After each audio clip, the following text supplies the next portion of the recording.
கண்ணியத்திற்குரிய பெரியவர்களே, ஆச்சரியமாக பேசுகிறார். எங்களுக்கு அந்த நேரத்தில் அவ்வளோதான் வசதி இருந்துச்சு. நாங்கள் மிஷ்காத்தை பார்த்து புகாரின்னு எழுதிக்கிடுவோம். மிஷ்காத் வாங்குறதுக்கு காசு இல்லை, இது புகாரி வாங்குறதுக்கு எங்கள்கிட்ட வசதி இல்லை. எவ்வளவு வினோதமான வாதம் பாருங்கள். 86 அவருக்கு வயசு 33. அப்போ 53 பிறந்தாருன்னு நினைக்கிறேன். 33 வயசில் அவருக்கு இருந்த வசதி வாய்ப்பு எனக்கு தெரியும்.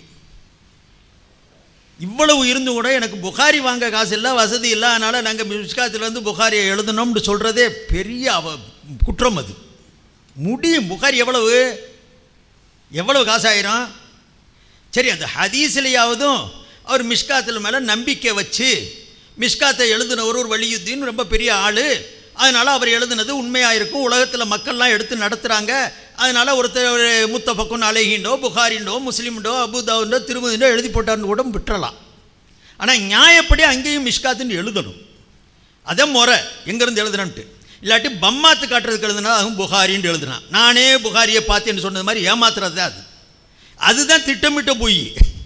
மிஷ்காத்துன்னா வெள்ளந்தியாக எழுதணுங்க. முத்தஃபக்குன் அலைஹி கிதாபு மிஷ்காத்துன்னு எழுதணும். அதை மிஷ்காத்துலேருந்து எடுத்துக்கிட்டு புகாரின்னு போட்டா அப்போ நம்மள்கிட்ட அவர் பந்தா பண்ணுறாரு. மிஷ்காத்துலேருந்து எழுதலை, புகாரியே நேர பார்த்து அவரை அள்ளி விடுறாரு அப்படிங்கிற அந்த எண்ணத்தை உருவாக்குறதுக்கு அங்கே எழுதினார். அதை கூட ஒரு வழியில் சகிக்கலாம். ஹதீஸை நக்கல் பண்ணிட்டு போகிறாரு. இங்கே அப்படி இல்லைங்க. குற்றச்சாட்டை சொல்கிறீங்க, அதுலேயும் லேசான குற்றச்சாட்டு இல்லை. பொய்களுக்கு பஞ்சம் இல்லை. ஃபிக்கு கிதாபை பற்றி இங்கே பேசவே கூடாது.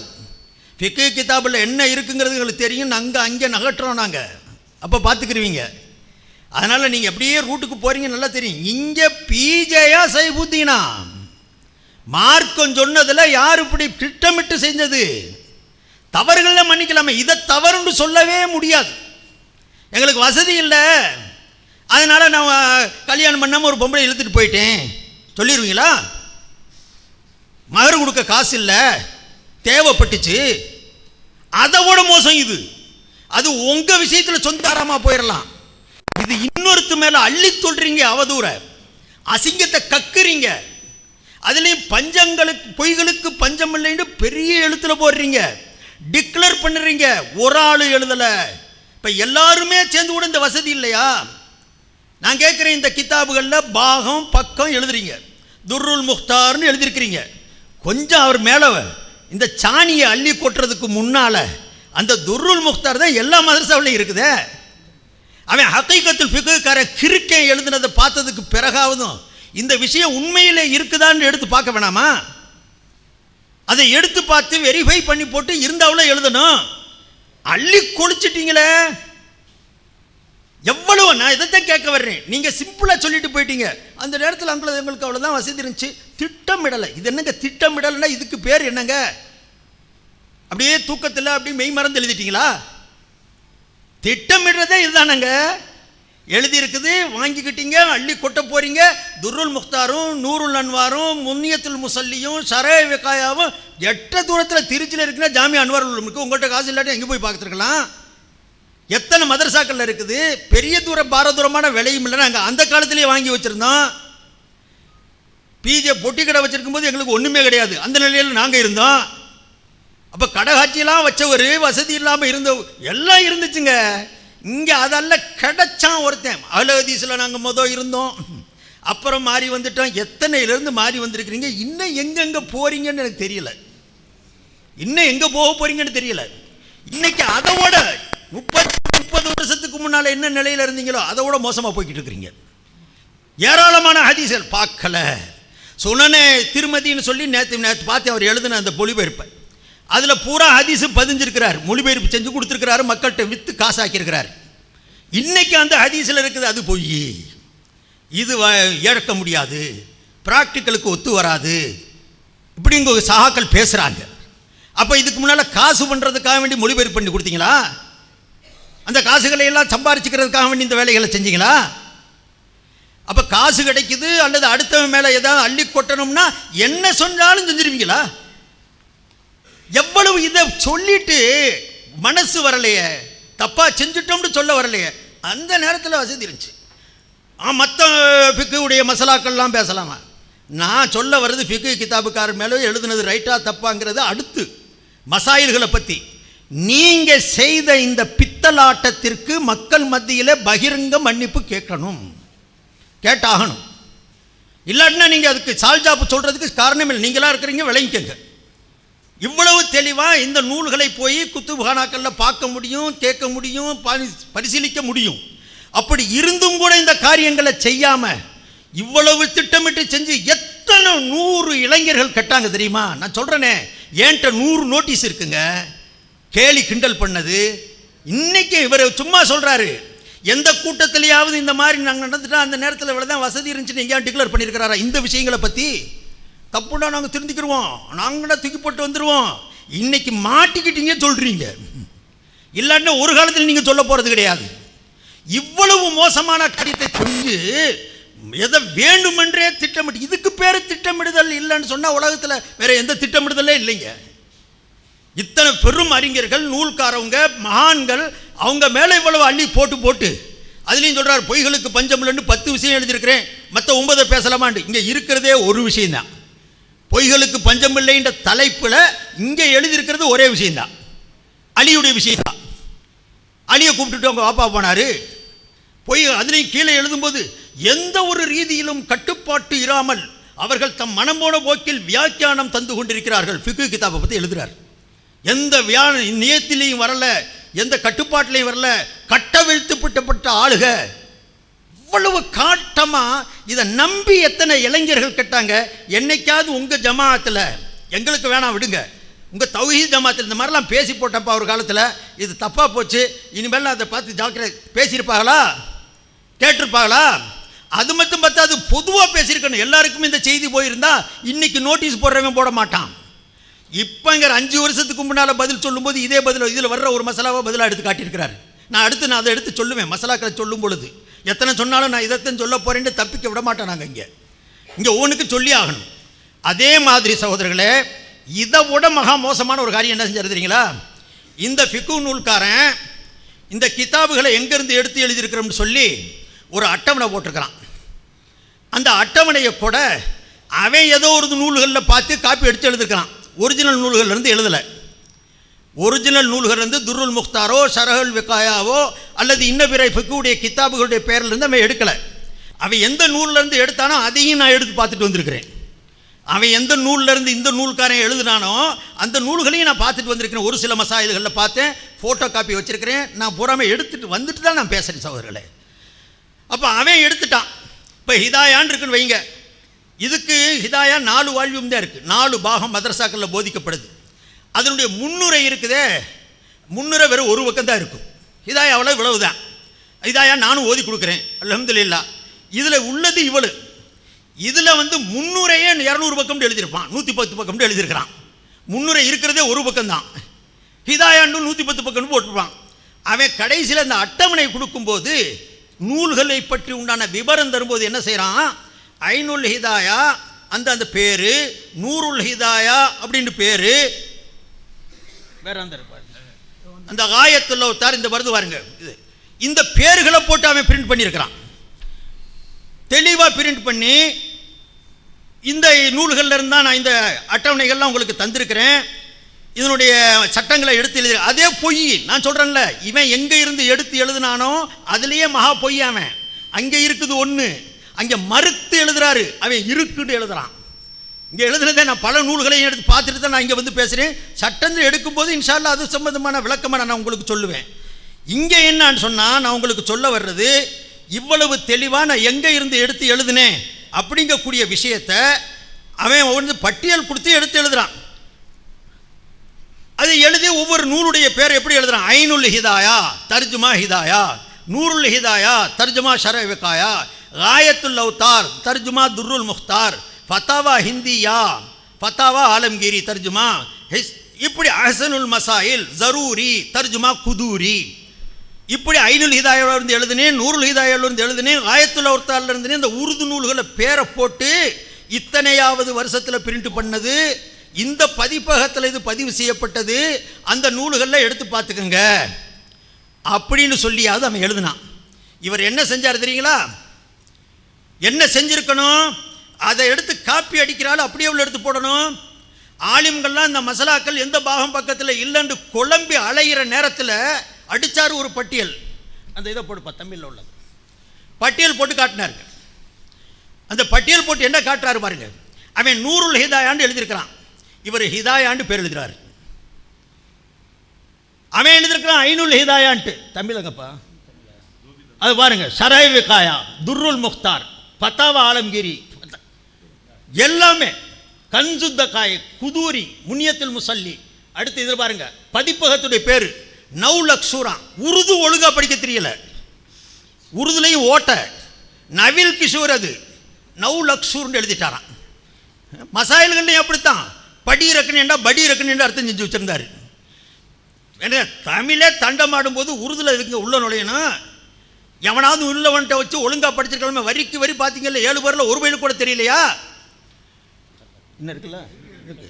அதனால சகோதரர்களே, இவ்வளவு எழுதிட்டு இதை மக்களை ஏமாத்துறதுக்கு, உலமாக்களை குழப்புறதுக்காக வேண்டி பதிப்பகம் முஜித்தபாயி, நவுல் கிஷோர், நவுல் அக்ஷூர் பதிப்பகத்துடைய வருஷம் எல்லாத்தையும் பிரிண்ட் பண்ணி இந்த பதிப்பகத்திலே பிரிண்டான நூல்களிலே தேடி பாருங்கள், நான் சொல்லி இருக்கக்கூடிய சட்டங்கள்லாம் பதியப்பட்டிருக்கிறது. எவ்வளவு மோசடி! இதுக்கு பேர் மோசடி இல்லையா? அட உருதுக்காரன் பேரை போட்டிருக்கான், உருது புக்கை போட்டிருக்கான்னு அந்த பேரவே எழுதிட்டு போக வேண்டியதானே? தெரிஞ்சு போயிருமா? இங்க உருது புக்கை போட்டால் உருதுல காப்பி அடிச்சதுன்ட்டு மறைக்கிற ஹிதாயா, சரவிகாயா, துர்ருல் முக்தார்னு போட்டிங்கல்ல, ஏமாத்தினீங்களா இல்லையா? எங்களுக்கு இந்த கிதாபு ஃபிட்வா பிளாட்ஃபாரத்தில் 1.5 ரூபாய்க்கு கிடச்சி. எனக்கு எடுத்து பார்க்க போய் எனக்கு வண்ட வாழை வெளுத்துச்சு. இல்லாட்டி இந்த விஷயம் இன்னைக்கு வரைக்கும் வெளியே வந்திருக்காது. நாங்கள் அன்னைக்கே எடுத்து போட்டோம். அஸ்ஸலாமு அலைக்கும் வரஹ்மத்துல்லாஹி வபரகாத்துஹு. அன்புள்ள சகோதரர்களே, நபிகள் நாயகம் ஸல்லல்லாஹு அலைஹி வஸல்லம் அவர்கள் மீது இட்டு கட்டுவது வேறு ஒருவன் மீது பொய் சொல்வது போன்றது அல்ல. அப்படி சொன்னவன் நரகத்தை ரிசர்வ் செய்து கொள்ளட்டும்.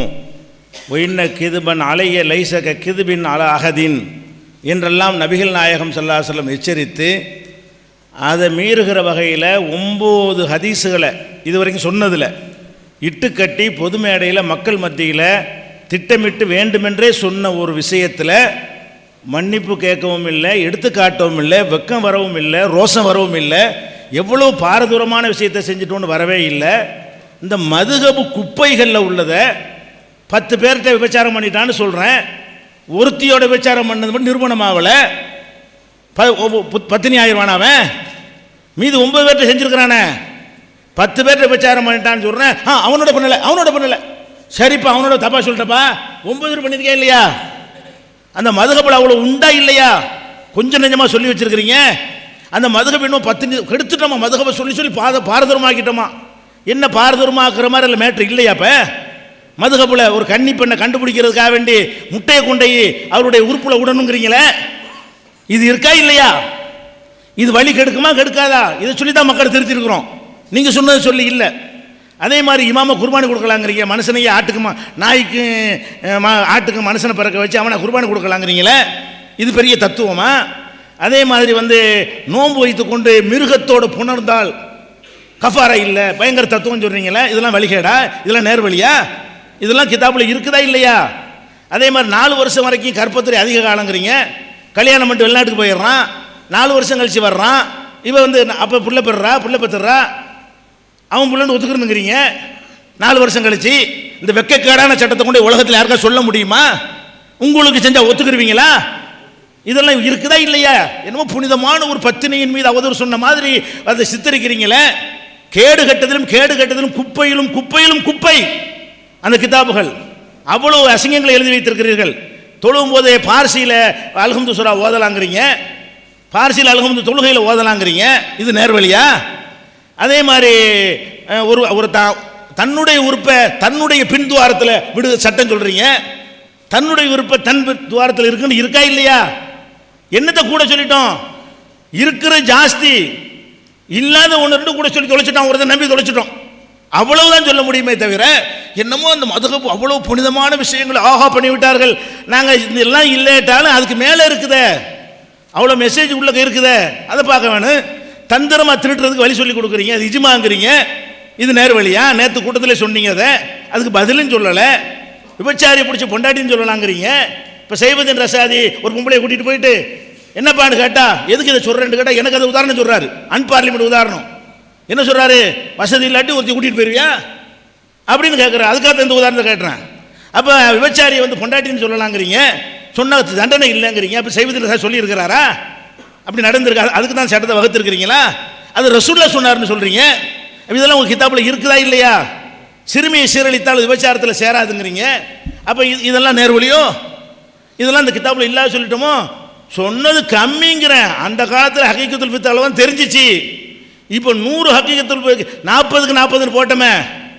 பதில் சொன்னீங்களே, வழக்கு என்ன பதில்? தொடர்ச்சியாக ஏகத்துவத்தில் எழுதிட்டு வந்தோமே. அந்த நஜாத்தை பார்த்தாலும் ஏகத்துவத்தை எல்லாம் பார்க்கவில்லை. ஷரியத் பேரவையெல்லாம் கூடி நின்று ஆலோசனை சொல்லி பதில் எழுதுனீங்களே, அந்த பதிலை பார்த்து எல்லாம் சிரிச்சாங்களே. அந்த பதிலை பார்த்து தான் நிறைய பேர் தௌஹீதுக்கு வந்தாங்க.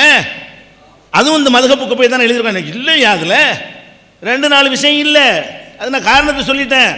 அப்போ அதையெல்லாம் நீங்கள் பார்க்க வேண்டும். அது மாத்திரம் இல்லை, எந்த அளவுக்குன்னா தன் உறுப்பை தன் துவாரத்தில் வைக்கிற விட்டோமா, கழுத உறுப்பு ஒரு பொம்பளை வந்து கழுத உறுப்பை தன்னுடைய உறுப்பில் விட்டு கொண்டாலே ஆனால் அவள் ஹஜ்ஜி ஃபசாதாவுமா ஆவாதான். பயங்கர ஆராய்ச்சி.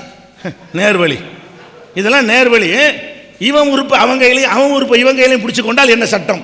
இதெல்லாம் நேர்வழி. நேர்வழி சொல்கிறது மிருகத்தை புணர்ந்தால் நோன்பு முடியாது அப்படிங்கிறது. இந்த மாதிரிலாம் இருக்கிறது. இதெல்லாம் நிறைய வந்து துபுரில் பின்துவாரத்தில் வேலை செஞ்சால் ஹஜ்ஜு முடியாது. ஹஜ்ஜுக்கு போகிறவனுக்கெல்லாம் சட்டம் சொல்லி கொடுக்குறீங்க. இந்த மாதிரி அசிங்கங்கள் எல்லாம் இருக்கிற வச்சோன்னா வழி கொடுத்துட்டோமா? என்ன வழி கொடுத்துட்டோம்? இந்த வழிகேட்டை சொல்லி திருத்துறோம். இந்த குப்பை குரானில் இல்லை, இந்த குப்பை ஹதீஸில் இல்லைன்னு சொல்கிறோம். அப்போ இவ்வளோ கோவம் வருது உங்களுக்கு. ஃபிக்ஹில் 4 விஷயத்தை சொன்னதுக்காக வேண்டி கோவம் வருது. அல்லாஹ்வுடைய ரசூல் மீது இட்டு கட்டிருக்கீங்கன்னா அது கோவம் வர மாட்டேங்குது. அப்போ ரசூல் ஸல்லல்லாஹு அலைஹி வஸல்லம் என்ன சொன்னாலும் கொஞ்சம் கூட உறுத்தாதா? கொஞ்சம் கூட ஒரு பயம் வராதா? அதுக்கு நடுக்கம் வராதா? அப்போ நீங்கள் என்ன நிலையில் இருக்கிறீர்கள் என்று நான் பதிவு அது மட்டும் இல்லை, எந்த அளவுக்குன்னா சொல்கிறாங்க, ஓ கது ஜாலல்லாஹுல் ஹுக்குமலி அஸ்ஹாபிஹி ஓ அத்பாயிஹி மின் ஜமனிஹி இலா ஹாதிஹில் ஐயாம் இல்லா யஹ்கும மதுஹபி ஈசா அலைஹிஸ்ஸலாம். இந்த அபூ ஹனீஃபா எப்படிப்பட்டவர் தெரியுமா? துருல் முக்தாரில் எப்படிப்பட்டவர் தெரியுமா? அவருக்கும் அவருடைய சகாக்களுக்கும் தோழர்களுக்கும் பின்பற்றியவர்களுக்கும் அல்லாஹ் ஒரு பவரை அதிகாரத்தை கொடுத்து விட்டான். அவங்க காலத்தில் இன்ன காலம் வரைக்கும். எது வரைக்கும் தெரியுமா? ஈசா அலைஹிஸ்ஸலாம் இறங்கி ஹனஃபி மதுஹபை தான் ஃபாலோ பண்ணுவார்கள். சுப்ஹானல்லாஹ். இது நேர்வழி. இது நேர்வழி. ஈசா அலைஹிஸ்ஸலாம் வந்து உங்கள் ஹனஃபி மதுஹபை இலா யஹ்கும மதுஹபி ஈசா அலைஹிஸ்ஸலாம். ஈசா அலைஹிஸ்ஸலாம் ஹனஃபி மதுஹபில் ஹுக்கும் செய்வாங்கலாம் எழுதி வச்சுக்கிறீங்களே. இதெல்லாம் அலி ரலியல்லாஹு கூட்டிகிட்டு போன சொல்கிறத விட பெரிய டேஞ்சரான பொய் இல்லையா? ஈசா நபி இந்த மதுஹப் பின்பற்றுவான்னு எந்த வகையில் கண்டுபிடிச்சிங்க? ஈசா நபி வந்து சொன்னாரா? அல்லாஹ் குர்ஆனில் சொன்னானா? ரசூலுல்லாஹ் சொன்னாங்களா? இதை தானே குப்பையில் ஓதி கொடுத்து மார்சால கொடுக்குறீங்களா இல்லையா? கம்மியாக சொல்லிவிட்டாங்களா? ஹகீகத்துல் ஃபிக்ஹ்காரன் சொன்னதில் கொஞ்சம் முன்ன கூட சொல்லிட்டாலும் சொல்ல வேண்டிய விஷயம் வண்டி கணக்கில் இருக்குது. அவனை அதுக்கு தான் நான் திட்டுவேன். ஏன்டா இவ்வளவு இருக்கு, ஏன்டா விட்டுட்டீங்கன்னு இருக்கிறேன்.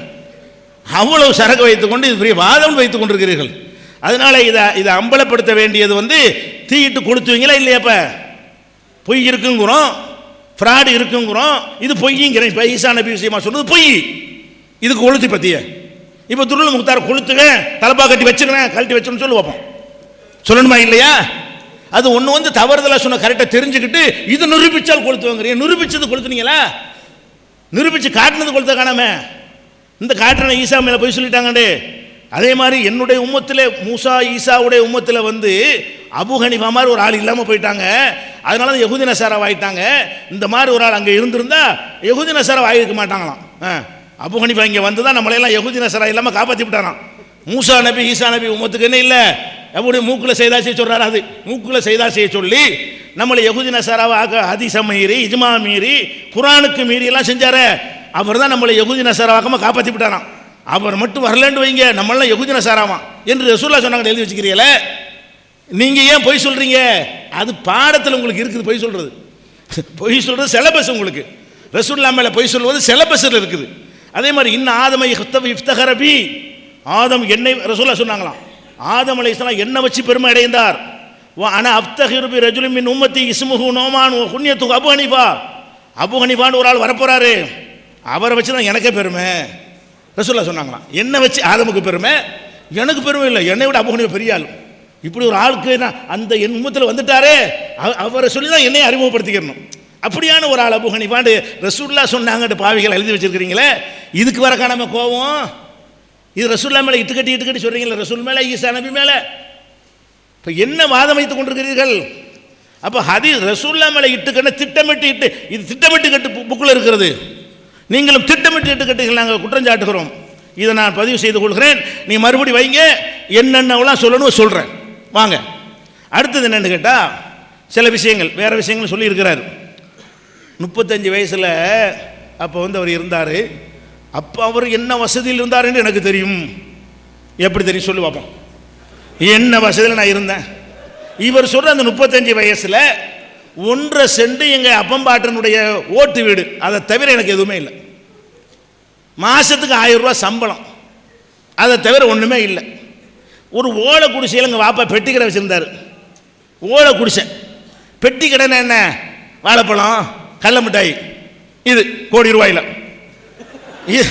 எனக்கு என்ன தெரியும்னு சொல்லி அநியாயமாக புழுகுறிய. நீ என்னை பார்த்ததும் இல்லை, என்னோட பழகினதும் இல்லை. என் ஊர்க்காரெல்லாம் இதை பார்க்கத்தான் செய்வான். நான் சொல்கிறது ஊரில் உள்ள 50 பேருக்கும் தெரியும். கண்ணை மூடிக்கிட்டு இருக்கிறவனுக்கு வேண்டாம் தெரியாமல் இருக்கும். அப்போ நான் இன்னைக்கு என்னை பற்றி அது வர்றேன், பின்னாடி வர்றேன். கோடி கோடியாக சுருட்டிட்டேன்லாம் வருது, அதெல்லாம் போட்டிருக்கீங்க, வரப்போகுது. அதெல்லாம் இன்னைக்கு வரைக்கும் சொத்து கணக்கை வெளியிடுவேன், எனக்கு முடியும். அதை எடுத்துக்கிட்டு உன் சொத்து தெரியாமலாம் கேட்க இருக்கிறேன். அதனால் அன்னைக்கு வசதி இல்லை, புகாரி வாங்க வசதி இல்லைன்னு ஒரு தகவலுக்கு சொன்னால், பெரிய அன்னைக்கு புகாரில் பெரிய மேட்ரு இல்லை, எவ்வளோ வாங்கலாம், அவருக்கு எத்தனை ரூபா வரப்போகுது. ஒரு டீ குடிக்கிறதுக்கு யோசிக்கிற அளவில் நாங்கள் இருந்தோம். உண்மை, இதை வெக்கம்லாம் பட மாட்டேன். உள்ளதை சொல்ல நான் வெக்கப்படவே மாட்டேன். கஞ்சிக்கு லாட்ரி அடித்தா கஞ்சிக்கு லாட்ரி அடிச்சுன்னு சொல்லுவேன். அதில் என்ன வெக்கம் இருக்குது? உள்ளே தானே சொல்கிறேன். இதில் கேவலமா? இது நான் தப்பா விபச்சாரத்தை சொல்லி காட்டுறேன், திருட்டையை சொல்லி காட்டுறேன், என்னுடைய நிலைமையை சொல்லி காட்டுறேன். மதரசாவில் திருச்சி மதரசாவில் போய் பார்க்க வேண்டியான, அதான் 10 ரூபா கொடுத்துக்கிட்டீங்களப்பா, நீக்கி புட்டிங்க, அடிச்சிட்டிங்க, என்னை திருத்தமதில் கூப்பிட்டு மதுகப்பில் அசிங்கம் இருக்குன்னு கேள்வி கேட்டக்கானே அடித்து விரட்டி விட்டு நான் திருச்சிக்கு போனால் விடுவாங்களா? என்னைய மார்சாவில் போய் துருள் முத்தார் பார்க்க சொல்கிறார், என்னை உலமா சபையில் நீக்கிட்டு 10 ரூபா கொடுத்தீங்க, உயிரோடு திரும்பி வர முடியாத திருப்பந்தம் கொடுத்து அடிச்சிங்க. எனக்கு எதிராக தலப்பா கட்டிட்டு மதரசாவில் நீக்க சொல்லி சங்கரமந்தலில் புகார் கொடுத்தீங்க. என்னை விடுவீங்களா மதரசாவுக்குள்ள? துருள் முக்தார மதரசாவில் போய் பக்கத்திலான இருக்குது பெறட்டுங்கிறிய, நான் வர முடியுமா அன்னைக்கு இருந்த நிலையில்? அப்போ எல்லாம் சும்மா கற்பனை பண்ணுறாரு. அப்படி நிலைமை இருக்கலைங்க. கித்தாபு இல்லை, இதுதான் காரணம். அதுக்கப்புறம் கித்தாபு பேரை தப்பு தப்பாக எழுதிட்டாங்க. ஏங்க நம்ம குரான் ஆதாரம்னு காட்டுறோம். குரானுடைய மொழிபெயர்ப்பு பார்த்தா குரான் ஆதாரத்தை நிறைய பேர் காட்டுறாங்க. குரான் மொழிபெயர்ப்பு ஆதாரம்டா காட்டுவான், குரான் ஆதாரம்னு காட்டுவான். ஹதீஸுடைய மொழிபெயர்ப்பு பார்த்து ஆதாரம் காட்டினா புகாரின்னு காட்டுவான், புகாரி தமிழாக்கம்னு காட்ட மாட்டான். உருதுல உள்ளவன் அந்த நூறுல் இல்லாஹுக்கு தன்வீர்னு பேரை வச்சு மொழிபெயர்க்கிறான். மொழிபெயர்த்தால் நூறுல் இல்லாஹ் தானே அது. உருதுல சொன்னது நூலாக தானப்பா, அதையே சொல்லுவாங்க. நான் புகாரி தமிழாக்க நான் போடல, புகாரி நான் போட்டேன்னு கேட்குறது. நூலுடைய மொழியாக்கம் அந்த நூல் தானே. இது பயங்கரமா பட்டியல் போட்டு காட்டுற அளவுக்கு வாதங்கள் ஒன்றுமே உருப்படி இல்லை, ஒன்றுமே சரக்கு இல்லாத வகையில் நீங்கள் என்ன செய்கிறீங்க சொல்கிறீங்க. அதை நான் என்ன செய்யறேன், பதிவு செய்கிறேன். திருமதியை மொழிபெயர்த்து வித்தாரு. ஆமாம், இப்போவும் முஸ்லீம் மொழிபெயர்க்குன்னா இருக்கிறது தானே மொழிபெயர்க்க முடியும். அதில் தவறான ஹதீஸ் இருந்தாலும் அந்த நூலை மொழிபெயர்க்கிறது என்ன செய்யணும், அதுதானே செய்யணும், கல்ச்சரை மொழிபெயர்க்க முடியும். ஒரு நூலின் மொழியாக்கம் என்று சொன்னால் அதை தான் மொழிபெயர்க்கணும். அப்போ திருமதியை மொழிபெயர்த்தால் அதில் உள்ள ஹதீஸ்கள் எல்லாம் தவறு. திருமதி இமாம் நூலை எழுதினார், அதில் சரி தவறுன்னு சொல்லிக்கிட்டு எழுதி வச்சார். அவர் என்ன திருமதி நூலை எழுதுறாரு, இது பொய்ன்னு சில ஹதீஸை பதிவு பண்ணுறாரு. அப்போ தகவல் இருக்கிறது அப்படி எடுத்து சொல்வது பெரிய சம்பாதிக்கிறதுக்கு மட்டும் ஹதீஸ் நிற்குதா? நூலை மொழிபெயர்க்கிறதுல கூட செஞ்சுட்டேன்னு சொல்லுங்கள், குறைய செஞ்சுட்டேன்னு சொல்லுங்கள், திருமொழி அதை சொல்லுங்கள், ஏற்றுக்குறோம். இருக்கிறது அப்படி மொழிபெயர்த்தோம்னு சொன்னால் மொழிபெயர்த்து விட்டு அந்த ஹதீஸை இல்லை என்கிறார்கள். ஒருத்தன் ஹதீஸை மொழிபெயர்த்தா ஏற்றுக்கிட்டு ஆகணும்னு அர்த்தமா? அது சரியா? லைஃபான ஹதீஸை கூட மொழிபெயர்த்தான் செய்ய வேண்டியிருக்குது. அஸ்ஸலாமு அலைக்கும் வரஹ்மத்துல்லாஹி வபரகாத்து. அருமை சகோதரர்களே, சூடு பறக்குது. எனக்கு சந்தோஷம் மிளருது. தலைப்பு என்ன? எனக்கு தெரியும் அண்ணன் ஆபாசத்தில் நுழைவாருன்ட்டு. எனக்கு தான். நான் தயவு செய்து சிரிக்காதீங்க, நாங்கள் பேசிக்கிறோம், எங்களுக்கு உரிமை இருக்குது. அவர் என்னை பேசுவார், நான் அவரை பேசுவேன். நாங்கள் எங்களுக்கு இது தீனுடைய சம்பவத்தில் நடக்கக்கூடிய ஒரு விவாதம் தான். தனிப்பட்ட முறையில் சொல்லணும்னா நான் ரொம்ப விரும்புகிறேன், அதை நான் உங்களுக்கு சொல்லிக்கொள்ள விரும்பலை. ஒரு தனிப்பட்ட முறையில் நான் சொல்லிக்கிறேன். அவருடைய நான் அனுதாபத்தை பெறணும்னு நினச்சிடக்கூடாது. நான் அந்த அனுதாபத்துக்கு இங்கே வரலை. அவருடைய அண்ணன் என் செட்டு அலாவுதீன், 2 பேரும் நாங்கள் ஒரு காலத்தில் ஓதி ஒரு ரூமில் இருந்து ஒரே மிக நெருங்கிய நட்பாக இருந்தோம். அதே முறையில் இவரும் நான் தேவபந்தில் ஓதிக்கிட்டு இருக்கும்போது அந்த 7 சில்லா ஜமாத்தில் வந்தவர் தான். அதான் அதுக்கு பிறகு இப்போ சொல்கிறாரு 7 சில்லா பார்க்க போனேன்னு சொல்கிறாரு. அங்கே ஜமாத்தில் வந்து என்னை வந்து சந்திக்கவும் செஞ்சார். நாங்கள் 2 பேரும் நெருக்கமாக பேசவும் செஞ்சோம். எங்களுக்கு என்ன விவாதம் இருக்குது, எனக்கு பிஜேவோட என்ன வாதம், குரோதமா விரோதமா, இல்லாட்டி என்னோட அவருக்கு ஏதாவது விரோதமா? இல்லை, மார்க்கம் சொல்கிற விஷயத்தில் நீங்கள் ஒரு ஆள் வழிகாட்டினீங்கன்னா 1000 பேர் வழி திருந்துவாங்க. நீங்கள் ஒரு ஆள் வழி மாறுறீங்கன்னா எல்லாம் உங்களுக்கு ஒரு செல்வாக்கை கொடுத்துருக்குறான். நான் அதை மறுக்கலை. உங்களுக்கு ஒரு வாய்ஸ் இருக்குது, நான் மறுக்கலை. ஆனால் அந்த வாய்ஸ் இப்படி மிஸ்யூஸ் ஆகுது அப்படிங்கிற வருத்தம் தான். நான் வேறு எந்த காரணமும் அல்ல. 2வது நீங்கள் சொன்னாங்க மதுஹப் ஆபாசங்கள், அந்த தலைப்பே வேற.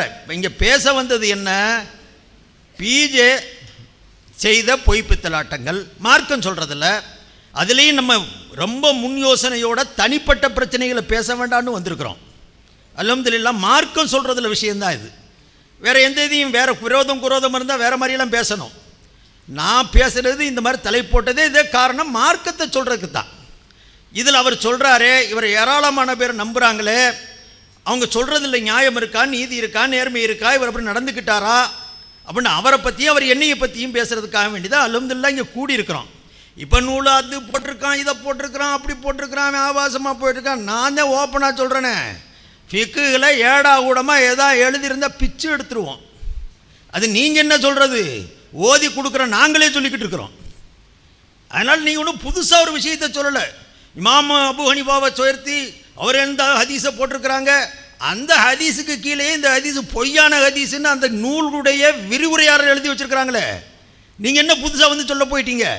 சொல்ல போனது என்னன்னு சொன்னால், பொதுமக்களுடைய மனசை கெடுத்து இந்த பேரறிஞர்களுடைய மனசில் அவங்கள பற்றி உண்டான மோசமான கருத்தை விதைச்சிங்க. தவறு செஞ்சுருக்கலாம். நான் தான் சொல்கிறது, ஆய்வு நூல்கள் பல்லாயிரக்கணக்கான மசாலாக்கள் எழுதியிருக்கிறாங்க. சில மசாலாக்கள் நமக்கு புரியாத விதத்தில் இருக்கலாம், மனசு ஏற்றுக்கிறாத விதத்தில் இருக்கலாம். யார் மறுத்தது? அதெல்லாம் யார் மறுத்தது? தவறுகளே இல்லை குர்ஆன் ஹதீஸ்ன்னு யாராவது சொன்னானா? சொல்கிறதுக்கு நான் காலையில் கூட சொன்னேனே, துர்ருல் முக்தாருடைய ஆரம்பத்திலே எழுதுறாரு, எங்கது சரின்னு நினச்சி நடக்கிறோம், தப்பாகவும் இருக்கலாம், தப்பாக இருக்கிறதுக்கு சான்ஸ் இருக்குது. என்ன தப்புன்னு காட்டு, நான் திருந்துறேன்னு அர்த்தம். அதுதான் அவர் சொல்லியிருக்கிறார், அவர் காலத்தில் சொல்லியிருக்கிறாரு, எழுதியிருக்கிறாரு. அதனால் பிக்கு நூல்களில் இருக்கக்கூடிய சில மசாயில்களை எடுத்து நீங்கள் பேசி அப்படியே என்ன அங்கே இழுக்கிறீங்க தெரியுது. நான் இங்கே வரமாட்டேன் இப்போ, ஏன்டா அதுக்கு தலைப்பு இருக்குது வேற, அதுக்கு பேசுகிறதுக்கு உண்டான சூழ்நிலை இருக்குது. இன்ஷா அல்லாஹ் அதுக்கு தான் நம்ம 101 தலைப்பு வச்சுருக்கிறோமே, அல்லாஹ்வுடைய கிருபையில் மௌத் வரைக்கும் பேசிக்கிட்டு இருப்போம். ஏன்னா அது ஜனங்கள் இருக்கிறாங்க. நான் இங்கே பேச வந்தது, நீங்கள் என்ன செய்தீங்க, என்ன சிம்பிளாக சொல்லி போட்டிங்களேங்க. ஒன்றும் இல்லை, மொழிபெயர்ப்பு புகாரியுடைய மொழிபெயர்ப்பு இருக்குது, நான் புகாரின்னு எழுதிட்டு என்ன தப்புன்னு கேட்குறீங்களே, திரும்பவும் அதே தப்பை தான் செய்கிறீங்க. அங்கே என்ன புகாரின்னா ஐனுல் ஹிதாயா நூருல் ஹிதாயாவுடைய மொழிபெயர்ப்பாது, ஹிதாயாவுடைய மொழிபெயர்ப்பாது ஐனுல் ஹிதாயா. நான் சொல்கிறேன் அதனுடைய முகத்திமா முன்னுரை ஒரு பக்கம். இவர் சில மசாலாக்களை எடுத்து வச்சிருக்கிறாங்க, அந்த முன்னுரையில் 110வது பக்கம்ட்டு. அந்த ஐனுல் ஹிதாயாவே எடுத்து பார்த்தேன் நான். எத்தனையோ வால்யூம்கள் இருக்குது. அது யார் எழுதுனாங்கிறது அப்புறம் அடுத்த விஷயம். அதில் எழுதப்பட்டிருக்க விஷயங்களில் எங்கெங்கே தவறு இருக்குது அல்லது என்ன இருக்குதுங்கிறத நான் அங்கே எதுவும் நுழைய வரல. ஹிதாயா வேற, ஐனுல் ஹிதாயா அதனுடைய தழுவி எழுதப்பட்ட இது 4 பக்கம்னா நான் நினைக்கிற ஒரு 10 வால்யூமாவது இருக்கணும். எனக்கு சரியாக தெரியலை. முன்னுரையே 200 பக்கம் 110 பக்கம் இருந்துச்சுன்னா அசல் நூல் எவ்வளோ பெருசு இருக்குமோ எனக்கு மூலா தெரியலை. நான் முழுமையாக எண்ணலை, பார்த்தேன் எந்தெந்த மசாலாக்கள் இங்கே எழுதப்பட்டிருக்குதோ, ஹிதாயான்னு சொல்லி போட்டு ஐனுல் ஹிதாயாவில் இருக்குதோ அந்த சட்டங்கள் உள்ள இடங்களில் மட்டும் நான் கொஞ்சத்தை பார்த்தேன், முழுமையாக பார்க்கல. ஏன்னா இத்தனை வால்யூத்தை யார் பார்க்குறது? நான் உங்களுக்கு கேட்குறது, அங்கே இருக்குது இன்னொரு நூல். நீங்கள் சொன்னது ஹிதாயாவை, இது ஆலிம்களை ஏமாத்தினீங்களா இல்லையா? எங்களுக்கெல்லாங்க தெரியும், தலையை பிச்சுக்கிட்டது. ஹிதாயாவை தேடி எத்தனை பதிப்பகத்திலிருந்து தருவிச்சோம் தெரியுமா? எங்கெங்கெல்லாம் தருவிச்சோம். என்ன எழுதியிருக்கிறாரே, இத்தனையாவது வால்யூம், இத்தனையாவது வருஷத்தில் பிரிண்ட் பண்ணது. அந்த வருஷத்தில் பிரிண்ட் பண்ணது கேட்டதுக்கு தேவ்பந்தில் இருந்து டெல்லி வரைக்கும் எழுதி கேட்டோம், தலையை பிச்சுக்கிட்டோம். நான் இல்லை சாமானிய, நான் சின்ன பையன் அந்த நேரத்தில், பெரிய ஆள் அல்ல. பெரிய பெரிய ஆளுகள்லாம் கவலைப்பட்டு இருந்தோம்ங்க. கடைசியில் இப்படி ஒரு மோசடியை செஞ்சுட்டு இதை சிம்பிளாக எழுதிட்டு போயிருந்தா உங்கள் மேலேயும் நம்பிக்கை வரும். இவர் அதை பார்த்து ஃபாலோ பண்ணி எழுதியிருக்கிறாரு. அவன் இப்போ செஞ்சுக்கு அவன் செஞ்ச தப்புக்கு இவரும் பொறுப்பு தான் அதை எடுக்கிறாருன்னா, இருந்தாலும் அவ்வளோ பெரிய தப்பாக எடுத்துக்கிற மாட்டான். நீங்கள் திறமையாக எடுத்து தானாக பார்த்து எழுதுனது மாதிரி பாகம் பக்கம்லாம் சாடுன்னு சாடிட்டு கடைசியில் அதுக்கு பதிப்பகத்துடைய அட்டவணை போடும்போது கூட பெரிய மோசடி. இது நூல்களை மாற்றி வருஷத்தை மாற்றி இது அந்தந்த வருடங்களுக்கு தக்கபடி ஓர உரை விரிவுரைக்கு தக்கபடி நூல் பெருசும் சிறுசாகவும் இருக்கலாம். அந்த வருடங்களில் பதிவு செய்யப்பட்ட ஹிதாயாவை தேடி பிடித்து இந்த மசாலாக்களை தேடுங்கள். அறிக்கை விட்டுருந்தீங்க, இது மோசடிங்கிறீங்க. ஒரே வார்த்தையில் ஆகி போச்சு தப்புன்னு சொல்லி மன்னிச்சுக்கங்க, சமுதாயத்தில் கேட்டு போட்டு அடுத்து போய்கிட்டே இருக்கலாம். அதை விட்டு போட்டு நான் இதில் என்ன தப்பு செஞ்சுட்டேன், புகாரியுடைய மொழிபெயர்ப்புக்கு புகாரின்னு எழுதிட்டா தப்புன்னா இதை நீங்கள் தான் செய்கிறீங்க. ஒரு தப்பை நியாயப்படுத்துறதுக்காக வேண்டி இவ்வளோ பெரிய தப்புக்களை மீறி செய்கிறீங்க. நான் இனி என்ன அந்த அந்த கிதாயம் ஹக்கீகத்துல் ஃபிக்ஹுக்காரனுக்காக நீங்கள் பதில் சொல்ல வரல. நான் அவன் போக்கிரிங்கிறது எனக்கு நல்லா தெரியும். அந்த போக்கிருடைய கிதாப் எடுத்துக்கிட்டு நீங்கள் இப்படி ஒரு போக்கிரி தரம் செய்தீங்களே. அவனாவது உள்ள கிதாபை ஒழுங்காக போட்டானே, ஐநூறு ஹிதாயாவில் தான் இருக்குதுன்னு எழுதிட்டானே, 100 ஹிதாயம் தானே இருந்துக்குதுன்னு எழுதிட்டான். நீங்கள் 500 100 இது எல்லாத்தையும் கலட்டிட்டு ஹிதாயா ஷரஹ்விகாயா குதூரின்னு போட்டு எங்களை படாத பாடுபடுத்தினீங்களே. அதுக்கு என்ன பதில் சொல்ல போறீங்க? அதுக்கு எப்படி இந்த இளைஞர்களுக்கு நீங்கள் பதில் சொல்லுவீங்க? அதை நம்பி இன்னைக்கு வரைக்கும் நோட்டீஸ் போட்டுக்கிட்டு இருக்கிறானே. தலை பெருசாக இருக்கணும் இமாமுக்கு, உறுப்பு சிறுசா. நான் சொல்கிறேன், அதுக்கு அடுத்து தலைப்பு நான் வருவேன், வராமல் போக மாட்டேன், மசாலாக்களை எடுத்து வைப்பேன். இன்னைக்கு வரைக்கும் நீங்கள் சொல்லிக்கிட்டு இருக்கிறீங்களே. 4-5 வருஷத்துக்கு முன்னால் வரைக்கும் கூட அந்த நூல்களில் இருக்குது ஆண் உறுப்பு இமாமுக்கு சிறுசா இருக்கணும். ஒரு 5-6 வருஷம் 10 வருஷம் இருக்குன்னு நினைக்கிறேன், 2005 நினைக்கிறேன் அவர் பதில் சொல்லியிருக்கிறார். இது 86 நடந்தது. தவறுன்னு விளங்கி இருந்தால் அன்றைக்கு இருந்தே திருத்தி ஒதுக்கி போட்டு அடுத்தவர் வெளியிட்டிருக்கணுங்க. இன்னைக்கு 86 இப்படி எழுதினேன் நஜாத்தில், இதில் இத்தனை மசனாக்கள் நான் தப்பாப்பா எழுதிட்டேன் அல்லது தவறாக பதிஞ்சிருச்சு, அதை விட்டுருங்கன்னு ஒரு அறிவிப்பு கொடுத்தீங்களா? மறு அறிவிப்பு உங்கள் மக்கள் முன்னால் எங்கள் மக்கள் முன்னால் சொன்னீங்களா?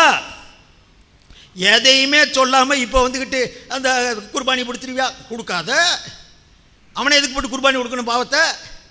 அந்த நூல்காரர் எழுதியிருக்கிறாரு, அந்த நூல்காரரை போய் கேட்க வேண்டியதுதான். அவர் தப்பாக கூட எழுதியிருப்பார். அது சிந்தனையில் நமக்கு உருவாக முடியாத பல மசாலாக்கள் இது ஏதாவது ஒரு மசாலா இருந்திருக்கும். எனக்கு தெரியல, அது ஷாஃபியுடைய ஃபிக்கு உள்ள நூலில் இருந்திருக்கலாம். நான் தான் ஓப்பனாக சொல்கிறேனே, ஃபிக்கு நூல் குர்ஆன் ஹதீஸ் அல்ல, ஆய்வு நூல். மண்டை இருக்கிற வரைக்கும் மூளை தனியாகத்தே இருக்கும். அதனால் அவங்கவுங்க கருத்தை எழுதியிருப்பாங்க.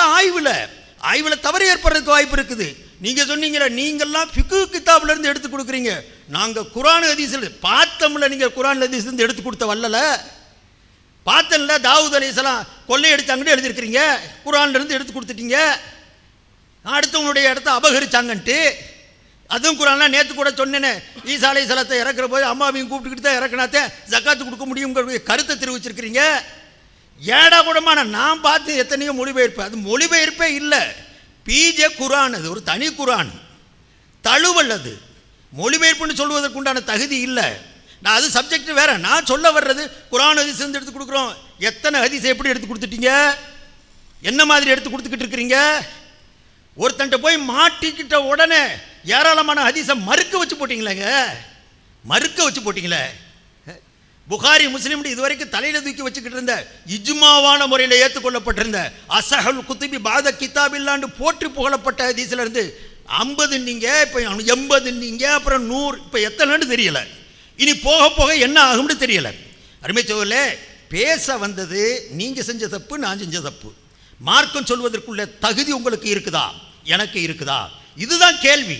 அந்த தகுதிக்குரிய சேவையை நீங்கள் செஞ்சுருக்கிறீங்களா, நான் செஞ்சுருக்கிறேனா? அதில் ஃபால்ட்டு எவ்வளவு? உங்களது எத்தனை சதவீதம், எனது எத்தனை சதவீதம் எடுத்து கணக்கு போடுங்க. மக்கள் மார்க் போடட்டும்னு நாங்கள் சொல்கிறோம். 40க்கு 40 போட்டிங்களா? நானா போட்டேன்? ஹையத்து சரியாவெலாம் என்னோட மோதிச்சு. எந்த ஹைஹாத்த சரியாவும் நான் பார்க்கல. அது தெரியுமா? அவங்கெல்லாம் கூப்பிடும்போது நான் இந்த கூட்டங்களுக்கு கூட போகலை.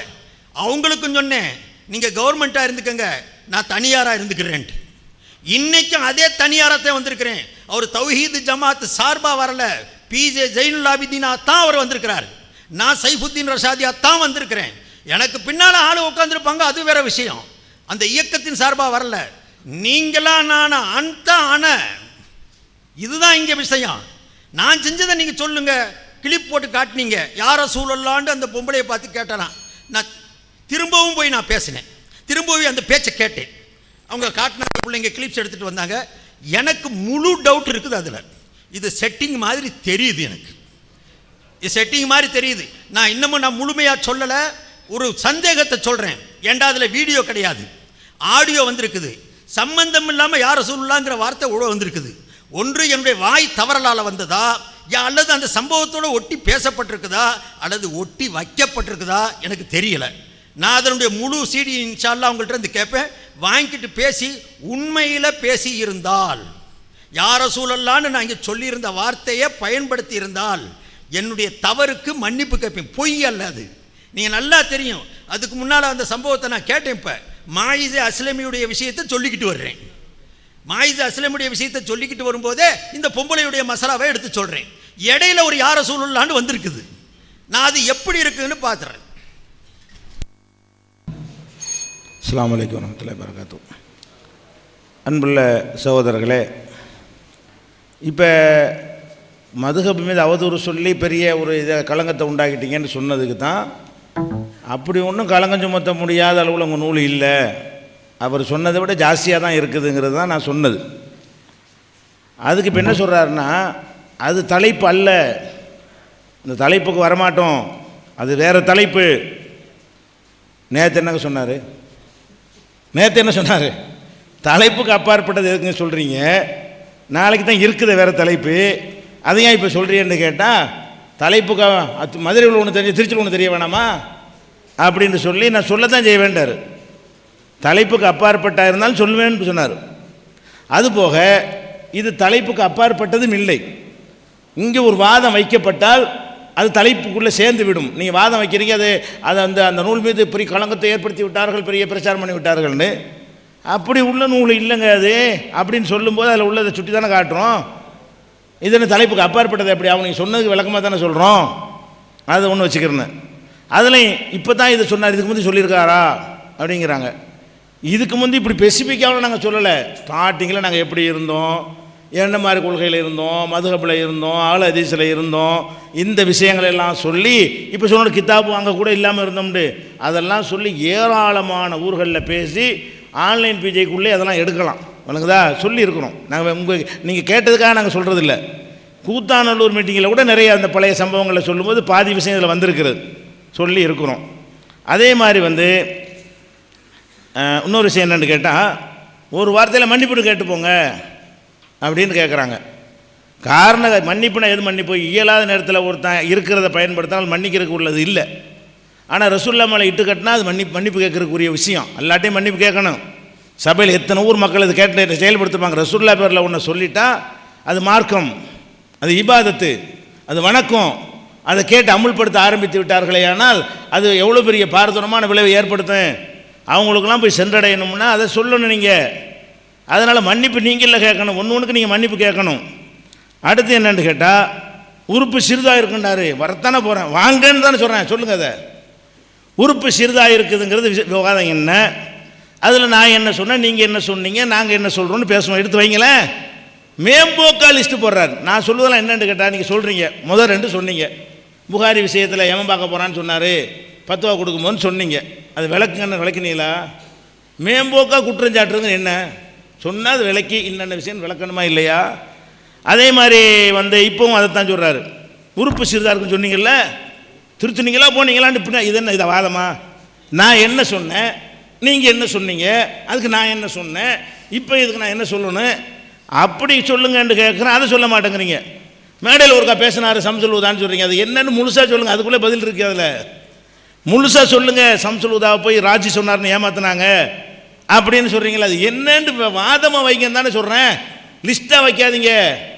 அது என்ன விஷயத்தை வச்சு நான் பொய்யங்கிறீங்க, என்ன விஷயத்தை வச்சு நான் ஃப்ராடு பண்ணிட்டேங்கிறீங்க அப்படின்னு. இந்த பாருங்கள், இது விஷயம், இந்த இருக்குது இந்த ஆதாரம், இந்த ஆதாரத்தை நீ பொய்யன்னு சொல்லுங்கள். ஒன்றும் சொல்லாமல் அதை அப்படி செஞ்சுட்டா இருக்கிறீங்க. தாவூத் நபி பற்றி என்ன சொன்னீங்க? அட சொல்லுங்களுங்க. அதை தாவூத் நபி பற்றி நான் என்ன சொன்னேன், அதுக்கு என்ன விளக்கம் கொடுத்தேன், அது என்ன வகையில் அது தவறாக இருக்குது, என்ன வகையில் பெரிய மிஸ்டேக்? அது வாதமாவில் நீங்கள் வைக்கணும், வாதமாக வைங்கிறேன், வாதமாக எடுத்து வைங்க. அந்த காதியானி விஷயம் நீங்கள் அதையும் இன்னைக்கு வைங்க, வாதமாக நீ தான் வைக்க வேண்டிய தலைப்பு வைங்கிறேன்.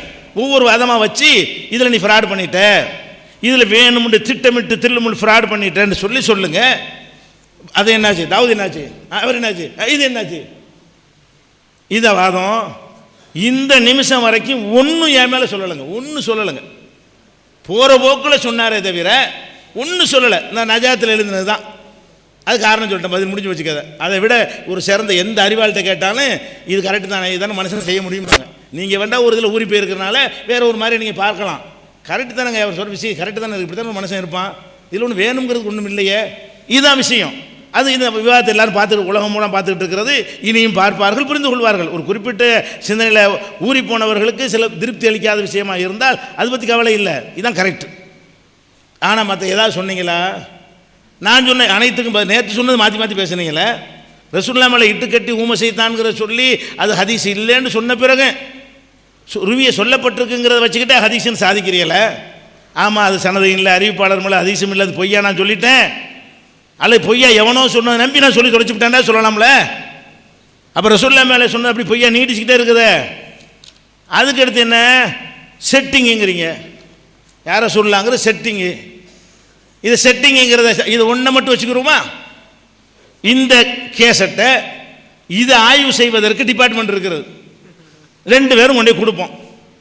அதில் உண்மைன்னு வந்துருச்சுன்னா இனிமேல் மார்க்கம் சொல்லுவார், அது உன்னே டாப்பிக்காக வச்சுக்கிறோம், விவாதம் எதுவுமே வேணாம். செட்டிங்னா எவ்வளோ பெரிய ஒரு அயோக்கியத்தனமான குற்றச்சாட்டு. ஒரு விவாதத்தில் ஒன்றா அப்படி செய்வானா எவனாச்சு? அப்போ நீங்கள் பேசின விஷயத்தை ஆடியோ வேறு வரும். சரி, ஆடியோனாலும் கண்டுபிடிக்கல. அதை இப்போ செட்டிங்கு நுழைஞ்சு அது கரெக்டாக கண்டுபிடிக்கிறதுக்கெல்லாம் டெக்னாலஜி இருக்கிறது. ஒரு ஆளுடைய குரலில் மிமிக்கிற மாதிரி பேசினா கரெக்டாக கண்டுபிடிச்சிடலாம். எங்கன ஜர்க்காவது, எங்கன விட்டுறான், எங்கன மேட்ச் ஆக மாட்டேங்குது, அப்படிங்கிற நுணுக்கமான ஒரு விஷயத்தெல்லாம் வச்சு கண்டுபிடிப்பார்கள். அதுக்கு துறை இருக்கிறது. அந்த விஷயத்துக்கு வாங்க, அளவுகளை வைப்போம். நான் செட்டிங் செஞ்சுட்டேன்ட்டு வைங்க, அப்போ நான் எனக்கு தகுதியே கிடையாது, இதுக்கு மிஞ்சின ஒரு அயோக்கியத்தனம் எதுவுமே கிடையாது. அதனால் நான் மார்க்கம் சொல்கிற தகுதியில் நானும் ஒத்துக்கிட்டு அல்ஹம்துலில்லாஹ் ரிப்போர்ட் வாங்கிட்டு போயிடுவோம். அப்போ நீங்கள் செட்டிங்னு அவதூறு சொன்னீங்கன்னா அதோடு முடிச்சுக்கிறோமா? இதே அளவுகளை வச்சுக்கிறோமா? அதை சொல்லுங்கள். செட்டிங்லாம் கிடையாது, உள்ள ஒரு பேசுனது தான். நாங்கள் இவர் செட்டிங் பண்ணுற அளவுக்கு என்னங்க இவர் தேவை எங்களுக்கு? இவர் யாருங்க? இதை போய் இப்படி செட்டிங் பண்ணால் எத்தனை இது மாதிரி லிச்சம் பண்ணலாமே? ஒரு பொம்பளைட்டில் இது பண்ண மாதிரி பேசக்கூட செட்டிங் எடுக்கலாமே? இதை குர்ஆன் ஹதீஸ் விஷயத்தில் அந்த கான்செப்ட் மொத்தத்தில் வரும்போதே உங்களுக்கு தெரியும். அது சிடி கேட்குறீங்க, சிடி கேளுங்க தர்றோம், நீங்களே போட்டு பார்த்துக்கிற வேண்டியதான். அதனால் ஒரு செட்டிங் கிடையாது. அந்த உங்கள் சிடிகளை விற்கக்கூடிய இடத்துல போய் நாங்கள் வாங்குகிறோம், வாங்குறத எடுத்து என்ன செய்கிறோம், அதுலேருந்து வெட்டி எடுக்கிறோம், அவ்வளோதானே தவிர எந்த ஒரு சேர்த்தல் நீக்குது அதெல்லாம் செய்ய மாட்டோம். வெட்டுவோம், எது தேவையாக தானே வெட்டுவோம். 1 மணி நேரத்துக்கு நான் போட முடியும், தேவையான பாயிண்ட்டுகளை வெட்டுவோமே தவிர நடுவில் நுழைக்கிற விஷயம் ஒன்றுமே கிடையாது. நல்லா விளங்கிக்கிறங்க. அடுத்து என்ன, இப்போ ஹதீஸ் எல்லாம் மறுக்க வச்சுட்டாங்க. இதை திருப்பி 3 நாளாக சொல்கிறேன். நேற்று 3 தடவை சொல்லிட்டார். அதாவது கிறிஸ்தவரோட விவாதம் பண்ண போனோமா, அவங்கள திருப்திப்படுத்துறதுக்காக வேண்டி சில ஹதீஸ் இல்லைன்னு சொல்லிட்டோமா, இவனோட விவாதம் பண்ண போனோமா, அவனுக்கு அதை விட்டுட்டோமா, விவாதத்தில் ஜெயிக்கிறதுக்காக வேண்டி ஹதீஸெல்லாம் இல்லைன்னு சொல்லிட்டாங்க அப்படின்ட்டு ஒரு பில்டப்பை கொடுக்குறாரு. அது என்ன ஹதீஸு, அது என்ன, அது சரிதானா, நாங்கள் மறுத்தது சரியா மறுக்காமல் இருந்தது சரி, அதை வாதமாக வைங்க. கிறிஸ்துவ விவாதத்தில் ஒரு விஷயம் வந்தது, நாங்கள் அது ஹதீஸ் இல்லைன்னு சொன்னோம், வாஸ்தவம் தான். அதில் என்ன வாதம் நீங்கள் வைக்கிறீங்க? அதுலேருந்து சரின்னு வச்சா சரின்னு வாதிடுங்க, அந்த ஹதீஸ் சரிதான் என்று வாதிடுங்க. சரி இல்லைன்னா சரி இல்லைன்னு நான் வாதிடுறேன். அப்போ போகிற போக்கில் ஏன் சொல்கிறீங்க? எதுவுமே போகிற போக்கெலாம் சொல்கிறாரு. ஒரு குற்றச்சாட்டுன்னு சொன்னால் அதை வச்சு அதை நிறுவி இந்த வாசகத்தை அவர்கள் கேட்டார்கள், இந்த வாசகத்தை நீங்கள் சொன்னீர்கள், இப்படி அதை மறுத்தீர்கள், ஆனால் இதை மறுத்திருக்க கூடாது, அப்படித்தான் வாதம் பண்ணணும். மறுத்திருக்க கூடாது, இது ஆந்தட்டிக்கான செய்தி தான், நாங்கள் நிரூபிக்கிறோன்னு சொல்லுங்கள், அதுக்கு நாங்கள் பதிலை சொல்கிறோம். அப்போ ஏற்றுக்கிறதா நிரூபிக்கிறதாங்கிற விஷயம் சபைக்கு முன்னாடி நினைஞ்சிறேன் விளங்கி போயிடுறேன். இன்னும் எத்தனையோ மறுப்பார்களோ தெரியவில்லை, தெரியாது, அல்லாஹ்வுக்கு தான் தெரியும். எப்படி தெரியும்? இன்னும் எத்தனை மாறுவார்களோ தெரியாது, மாறலாம். இப்போ இருக்கிறத விட சிறந்த ஒன்று கிடைத்தால் மாறுவோம். இது வெக்கப்படுற விஷயம் இல்லை, தப்பை ஒத்துக்கொள்வது வெக்கமே கிடையாது. நான் பிடிச்சபடி பிள்ளையார் மாதிரி இருப்பேன்னு சொல்ல முடியாது. இன்னைக்கு இருக்கிறோம், இன்னைக்கு ஒன்று சரின்னு நினைக்குவோம், சரியில்லைன்னு ஆதாரத்தை சுட்டி காட்டினால் அது 25 வருஷமாக செஞ்சோன்னு நாங்கள் பார்க்க மாட்டோம், மாறத்தான் செய்வோம். இமாம்கள்லாம் நீங்கள் சொல்கிற இமாம்களே மாறி இருக்கிறார்கள். இன்னும் சொல்ல போனால் ஹதீஸுகளில் வந்து ஹிதாயாங்கிற கிதாபில் எழுதிக்கிறாங்க, அவர் இவனே சொல்கிறார் லம் மஜிதில் இருக்கிறார், இதை நான் பார்த்ததே இல்லைங்கிறார். 200 ஹதீஸ் சொல்கிறார், 200 ஹதீஸ் ஹிதாயாவில் இருக்குது, அப்படின்னு நான் பார்த்ததே இல்லைங்கிறார் இப்னு ஹஜர். அந்த 200 எடுத்து வச்சு ஆய்வு பண்ணுவோமா? 200 சனதும் உங்களுக்கு நிரூபிக்க இயலுமா? 200 எடுத்து ஆய்வு பண்ணோம்னா 100 கணக்கில் இல்லாது வரும், 100க்கு மேலே இல்லாது வரும். அவருக்கு இப்னு ஹஜருக்கு தெரியலங்கிறார், நான் பார்த்தது இல்லைங்கிறாரு. நம்மள மாதிரி ஆட்களுக்கு தான் என்ன பார்த்துக்கிறங்க. அப்போ அந்த மாதிரி எல்லாம் விஷயங்கள்லாம் இருக்கிறது. அதனால் வந்து நீங்கள் வாதம் வைக்கிறதா இருந்தால் கரெக்டாக தெளிவாக நீங்கள் வாதம் வைக்கணும். நீங்கள் எல்லாம் நிறைய வாதம் எனக்கு எதிராக வச்சுருக்கிறீங்க, எவ்வளோ கூட நிரூபிக்கிற விதமாக வைக்கலை, போகிற போக்கில் வைக்காதீங்க. அந்த அப்படி செஞ்சீங்க, என்னெல்லாம் உமர் அப்படி பேசிவிட்டார், அபூபக்கர் பேசிட்டார்னு சொல்லுங்கள், தாராளமாக சொல்லுங்கள். அது போகிற போக்காக சொல்லாதீங்க. என்ன விஷயத்தை பேசினார், என்ன மாதிரி தோரணையில் பேசினார், என்ன கருத்தில் பேசினார், அது சரியா அப்படின்னு அதை ஒரு கருத்தை வாதமாக வச்சு தானே முடிவு பண்ணணும். ஒரு துணுக்கில் சொன்னார்னு சொல்லி போகிற போக்கில் சொல்லிட்டு போனீங்களா, அது வாதமாகும். அதுக்கு நான் எப்படி ஆன்சர் பண்ணுறது? என்னுடைய கருத்தை நான் எப்படி சொல்லி நான் இட்டுக்கட்டலை, நான் பொய் சொல்லலை, நான் கரெக்டாக தான் சொன்னேன், நான் எப்படி நிறுவுறது? அதுகளுக்கு சில விஷயங்கள் எனக்கே தெரியாமல் இருக்கும், நீங்கள் எடுத்து வச்சுருப்பீங்க. போடுங்க, அது விவாதமாக்குங்க, முடிஞ்சோம், விவாதமாக்குங்க, பதில் சொல்கிறோம். அதனால் அது ஒன்றாச்சா? இன்னும் சொல்ல போனால் இவர் வேணும்டே திட்டமிட்டு தான் சைஃபுதீன் ரசாதி வந்து போய் சொல்லுவார் என்பதற்கு அந்த இது போடுறதுக்கு டைம் இருக்காது. குறிப்பு மட்டும் முதல்ல சொல்லிக்கிறேன், அடுத்த தொடக்கத்தில் வரிசையை நான் போடுறேன். இப்னு அரபிங்கிற ஆளை பற்றி இவர் எனக்கு தெரியவே தெரியும், அப்படி சொல்லவே இல்லை, பேசவே இல்லைன்றார், புகழ்ந்தெல்லாம் பேசலைன்றார். அப்புறம் பார்த்தா அவரை புகழ்ந்த புகழும் என்னென்ன மாதிரிலாம் பேசியிருக்கிறாரு. அதுக்கப்புறம் அவர் தப்பான ஆள் தான். எத்தனை இப்னு அரபி சம்பந்தமாக 8 பல்ட்டி போட்டு காட்ட போகிறேன். அப்போ நேரத்தை மாட்டிக்கிற போது மாறிக்கிறது, இன்னொரு கேள்வி கேட்டால் அப்படிங்கிறது, அது கேட்டால் இப்படிங்கிறது, இப்படின்னு அப்படிங்கிறது, இப்படி ஒவ்வொன்றும் கேட்கும்போது 8 பல்ட்டி அடித்ததை அடுத்த சிட்டிங்கில் போட்டுக்கான டைம் முடியறனால 8ஐயும் போட முடியாது, எடுத்த முழு அமர்வு அதுக்கு தேவைப்படும். அடுத்தவர் என்ன வாதம் வச்சாலும் அந்த இப்னு அரபியை போட்டுட்டு தான் இப்போ வைக்கிற வாதத்துக்கு நான் பதில் சொல்லுவேன். அப்போ அந்த 8 தடவை என்ன மாதிரிலாம் மாறுறான்னு நீங்கள் பார்த்தீங்கன்னா, இருந்தால் வேணும்னு தான் செய்கிறாரு, அழகாக மாறுறாரு, மாட்டிக்கிறப்போ டப்பு பல்ட்டி அடிக்கிறாரு, அதில் ஒருத்தன் கேள்வி கேட்ட மலைக்கிட்டு பல்ட்டி அடிக்கிறாரு, அதில் ஒன்று கேட்ட அப்படி அடிக்கிறாரு. இவர் சொந்த சரியான சந்தர்ப்பவாதி, இவர் சத்தியத்துக்கு கட்டுப்படுற ஆள் கிடையாது, உண்மையை ஒத்துக்கிறார், நல்ல மனமுரண்டாக இதை செய்கிறாரு என்பதை நீங்கள் அந்த 8ஐயும் வரிசையாக நீங்கள் கேட்டீங்கன்னு சொன்னால் அதை வந்து நீங்கள் என்ன செய்யலாம், தெரிந்து கொள்ளலாம். நீங்கள் அடுத்தது தகல்லகுபி அகலாக் இல்லான்னு அது சொன்னாங்க, ஆதாரம் தந்துட்டாங்களாம் பேப்பரில். என்ன பேப்பரில் இருந்துருக்குறாங்க? கால ரசூலுல்லாஹி ஸல்லல்லாஹு அலைஹி வஸல்லம் தகல்லகுபி அகலாக் இல்லா, அழகான ஆதாரம், வேறு ஒன்றுமே வாசகமே இல்லை. கால ரசூலுல்லாஹி ஸல்லல்லாஹு அலைஹி வஸல்லம் கால அலைஹிஸ்ஸலாம் தகல்லகுபி அகலாக் இல்லா. ஹதீஸ்னா இப்படி தான் காட்டணும் ஆதாரத்தோட. ஹதீஸ் ரசூலுல்லாஹ் சொன்னாங்கன்னா இப்படி தான், அப்படி தான் ஊமை செய்தானுங்க, அப்படி தான். அப்போ இது என்ன, இது ஒன்றுக்கு மட்டும் ஆதாரம் தந்துட்டாங்களே, சரி வாங்க எல்லாத்தையும் சேர்த்து மொத்தமாக பிறகு சொல்கிறேன். அப்போ அடிப்படை என்னன்னு கேட்டால் வேறு விஷயங்கள் நமக்கு தேவையில்லை. மார்க்கம் சொல்வதற்கு யார் தகுதிங்கிறது ஆய்வு செய்யணும், அவர் சொல்கிறபடி நான் ஒத்துக்கொள்கிறேன். அஸ்ஸலாமு அலைக்கும் வரஹ்மத்துல்லாஹி வபரகாத்து. அருமை சோதரர்களே, பிஜே 35 வயசில் நான் எப்படி இருந்தேன் அதெல்லாம் சொல்ல மாட்டீங்களா அப்படின்னு கேட்டு அவருடைய நிலைமையை சொன்னார். நான் அதை அவர் வீழ்த்துறதுக்கு சொல்லலை, அவரோட என்னுடைய நிலைமை மோசமாக இருந்துச்சுன்னு சொன்னேன். நீங்கள் நல்லா கவனிச்சிருந்தீங்கன்னா தெரிஞ்சிருக்கும். அவர் 1000 ரூபா சம்பளம் வாங்கி எப்படி இருந்தாரோ 4 பக்கமும் அங்கே அப்போவே போய்கிட்டு இருந்தார், அதெல்லாம் தெரியும் எனக்கு அந்த தொடர்பு இருந்த காரணத்தினால இவர் எங்கே போகிறாரு என்ன பேசுகிறாரு அந்த இதெல்லாம் தெரிஞ்சு. அவர் நல்ல நிலையில் இருந்தார் என்னையோட அப்படிங்கிறதுக்கு தான் சொன்னேன். நான் அவரை வந்து இறக்கி பேசுகிறக்காண்டி சொல்லவே இல்லை, அது மாதிரி சொல்லவும் மாட்டேன். நான் அவருடைய நிலைமையோட நம்ம நிலைமை அதோ அதிகதியாக தான் இருந்துச்சு. அதெல்லாம் அது வேறு, அல்லாஹ் கொடுத்துருக்குறான், இப்போ அல்ஹம்துலில்லாஹ் அது வேறு. இப்போ அதை இறக்கி சொன்னதாக நினச்சிக்கிட்டு சொல்கிறாரோ என்னமோ, அந்த மாதிரி அந்த தப்பை என்ன வைக்க வேணான்னு கேட்டுக்கிறேன். நான் சொல்ல வந்தது, அந்த வயசில் நம்ம என்ன தான் வசதி குறைவாக இருந்தாலும் இந்த கித்தாபு வாங்கிறதுக்கு வசதி இல்லாமல் போயிடுச்சுன்னு இருக்காது, வாங்கியிருப்போம். கித்தாபே வாங்க முடியலைன்னு வைங்க, லைப்ரரி இருந்துச்சு, குத்துப்கானா இருந்துச்சு. நீங்கள் கிட்டத்தட்ட 35 வயசு ஆகும்போது 18 வயசில் ஆலிமானேருங்க, அதுக்கு பிறகு ஒரு 15 வயசுமா முதர்ரிஸாகவே இருந்தீங்க. அந்த மதரசாவில் லைப்ரரி இல்லாமல் இருந்திருக்குமா? இதெல்லாம் துர்ருல் முக்தார்லாம் சாதாரண கித்தாபு, இன்றைக்கி இல்லை, 100 வருஷமாவோ 50 70 100 வருஷமாக இருக்கிற கித்தாபு, அநேகமாக 100 வருஷம் இருக்கணும், எல்லா இடங்கள்லையும் இருக்குது.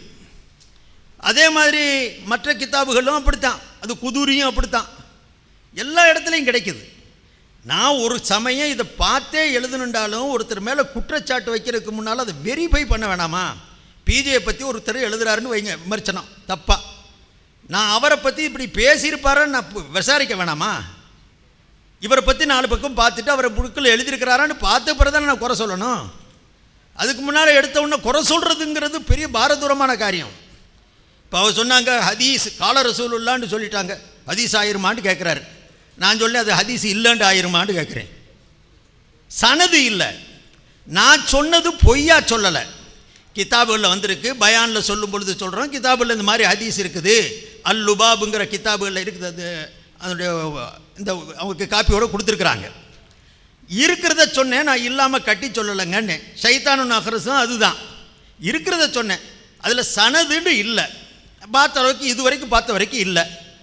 அந்த சனது இல்லைன்னு சொன்னால் அது ஹதீஸா இருக்கிறதுக்கு வாய்ப்பு இருக்குது, ஹதீஸா இல்லாமல் இருக்கிறதுக்கு வாய்ப்பு இருக்குது, ரெண்டும் இருக்குது. சனது நல்லா பலமாக இருந்துச்சுன்னா எடுத்துருப்போம், இல்லைன்னா அதுக்கு வந்து சந்தேகத்துக்கு இடமா போகுது. அதனால் இல்லாத விஷயத்தை நான் சொல்ல வரலை, இருக்கிறதத்தான் நான் சொல்லிக்கிட்டு இருந்தேன். அதே மாதிரி மதரசாவிலேருந்து என்னை நீக்கினாங்க, அது செஞ்சாங்க, இது செஞ்சாங்க, அதுக்கு நான் என்ன செய்ய முடியும்?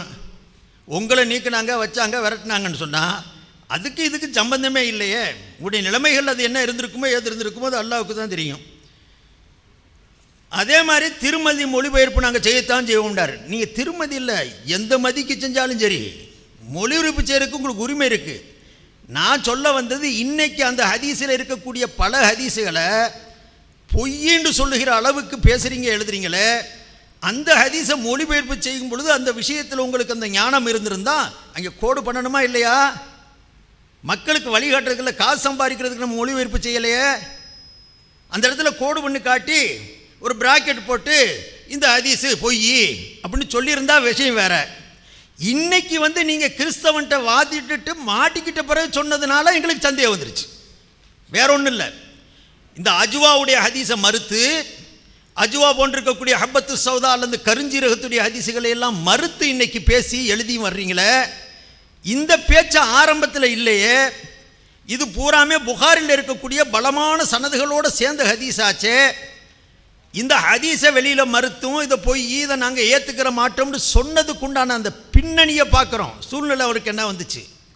கிறிஸ்தவர்கிட்ட விவாதிக்கிறாருங்க, அவனுக்கு மோசமானவனு தெரியும், அவனுடைய தீன் எப்படி இருக்க முடியும் எல்லாத்துக்கும் தெரியும், அவனுடைய பைபிள் என்ன கதிங்கிறது எல்லாத்துக்கும் தெரியும். விவாதிக்க போகிறீங்க, அல்ஹம்துலில்லாஹ் ஒரு மாற்று மதத்தோடு விவாதிக்கிறீங்க, சத்தியத்தை எடுத்து சொல்ல போகிறீங்க, சந்தோஷம். அவன்கிட்ட போய் ஒரு நாடகம் ஆடினீங்க, ஒரு ட்ராமா பண்ணீங்க, அவன் அதுக்கு மேலே ட்ராமா பண்ணிட்டான். நடந்த விஷயம் அதுதான்.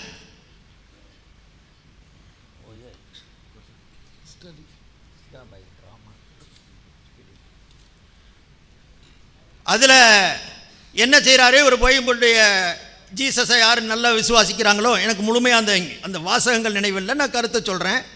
ஜீசஸை யார் முழுமையாக விசுவாசிக்கிறாங்களோ அவங்களுடைய இடத்துல விஷத்தை குடித்தா கூட அவங்களுக்கு எந்த தொல்லையும் வராதோ அல்லது சாக மாட்டாண்டோ ஏதோ இருந்திருக்குது.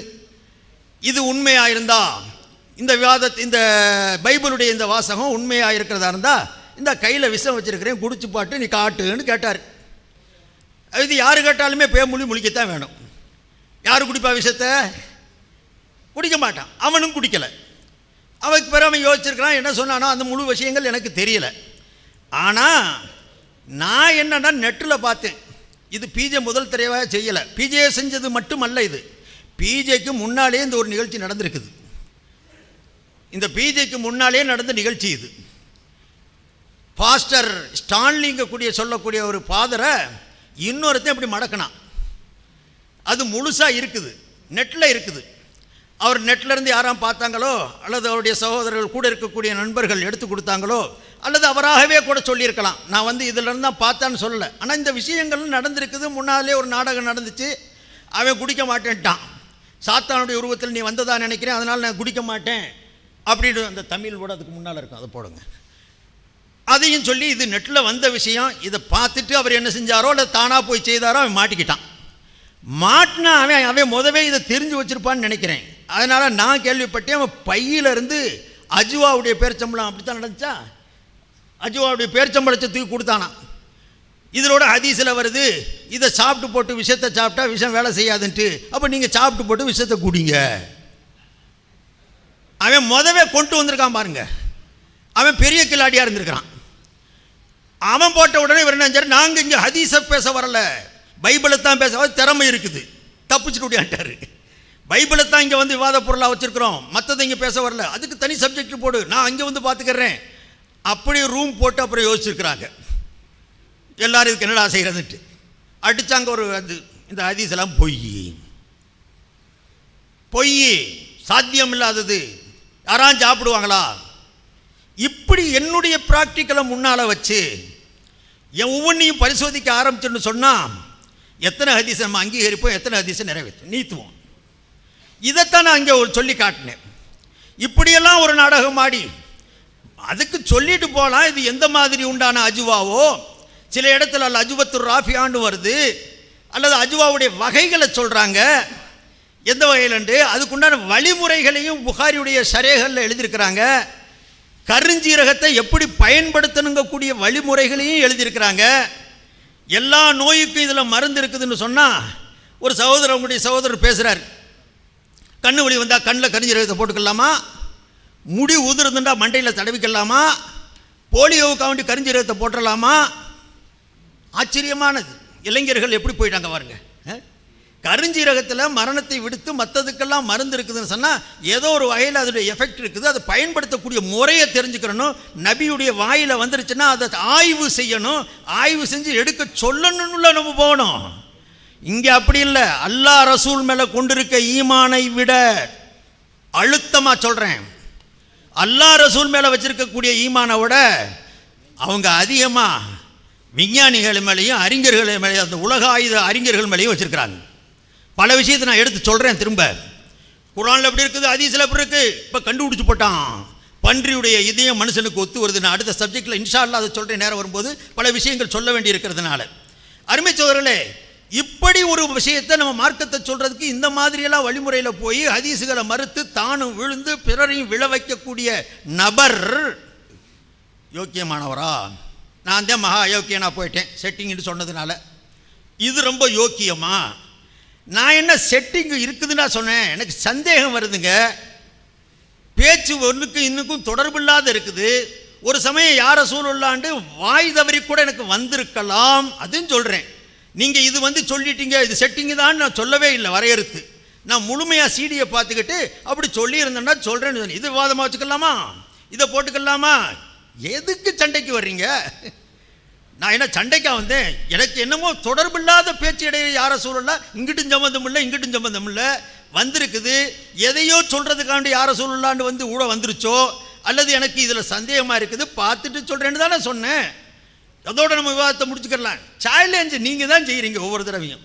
முதல் தபாலே எனக்கு விவாதத்துக்கு அழைச்சி தான் எழுதினார் அவர். என்ன விவாதம் விவாதம் விவாதம் அதாவதுங்க, ஒரு தப்பை செய்கிறோம் ரைட்டை செய்கிறோம், அதை தனித்தனியாக திருத்திட்டு போயிடறதை விட்டு போட்டு ஒவ்வொன்றையும் போட்டு இதே பாடினார். கடைசியில் அல்ஹம்துலில்லாஹ் இப்போ வந்து பாடிக்கிட்டு இருக்கிறோம், பார்க்குறீங்க நிலைமையை பாருங்கள் எப்படி இருக்குதுன்னு சொல்லி. யார் எந்த மாதிரியான வேலைகளுக்கு செய்திருக்கிறவங்க கூடியதையும் நீங்கள் எடுத்து பார்த்துக்கங்க. ஹிதாயாவில் இருக்கக்கூடிய 200 ஹதீஸை இப்னு ஹஜர் மறுத்திருக்கிறாரு, எனக்கு தெரியாதுன்னு சொல்கிறாரு. இருக்கலாம். நான் எங்கே சொன்னேன் ஹிதாயாவில் வர்ற ஹதீஸ் பூரா புகாரியுடைய ஹதீஸ் நான் சொன்னோம்?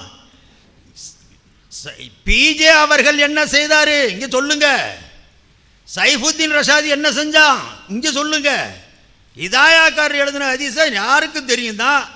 ஃபிக்குடைய கிதாபுகளில் வர்றது, இதில் வரக்கூடிய ஹதீஸ்கள் முர்சலாக இருக்கும், முன்கத்தியாக இருக்கும், மக்துவா இருக்கும், வஈஃபா இருக்கும், சில ஹதீஸ்கள் சஹீஹாவும் இருக்கும்.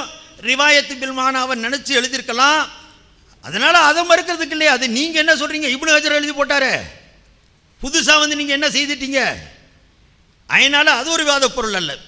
சொல்கிறது இவங்க செய்யக்கூடிய வாதங்கள் செய்யல. பாருங்கள், பிஜே சொன்னார், இதைத்தான் ஹக்கீகத்துல் ஃபிக்ஹில் வந்து நான் தெரியாதனமாக எழுதி போட்டேன் அப்படின்னு சொல்லிட்டாரு. மன்னிப்புலாம் கேட்க மாட்டேன், அதெல்லாம் திட்டமிடல் இல்லைங்கிறது ஒத்துக்கிறவே மாட்டார். நீங்கள் தெரிஞ்சுக்கிட்டா சர்த்தான். இந்த ஹக்கீகத்துல் ஃபிக்ஹ் இல்லாத ஒரு விஷயத்தை சொல்கிறேன். அது எந்த ஹக்கீகத்துல் ஃபிக்ஹில் வந்து காப்பி அடித்தாருன்னு சொல்லுங்கள். மகானின்னு ஒரு கிதாப் தமிழகத்தில் எழுதப்பட்ட மாப்பிள்ளை லப்ப ஆலிம் சார் எழுதின ஒரு கிதாபுங்க. அந்த கிதாபில் இருந்து ஒரு விஷயத்தை அவர் எழுதுகிறாரு. இந்த மகானியில் எழுதியிருக்கிறாங்க, ஒருத்தன் விபச்சாரம் செஞ்சிட்டா அந்த விபச்சாரம் செஞ்ச நபரை கூப்பிட்டு 100 குச்சியை ஒன்றா சேர்த்து கட்டி ஒரு இடி இடிச்சிட்டா போதும், அவனுடைய தண்டனை நிறைவேறிச்சுண்டு மகானிக்காரர் எழுதியிருக்கிறாரு. இந்த ஆள் விபச்சாரத்தை தூண்டுறாரா குறைக்கிறாரா? பல நூல்களில் கேட்டிருக்கிறார், எழுதியிருக்கிறாரு, பேசியிருக்கிறார். மகானியுடைய நூலில் விபச்சாரம் செய்த விபச்சாரிக்கு மார்க்கம் சொல்லியிருக்கு, அங்கே சொல்லுவார்.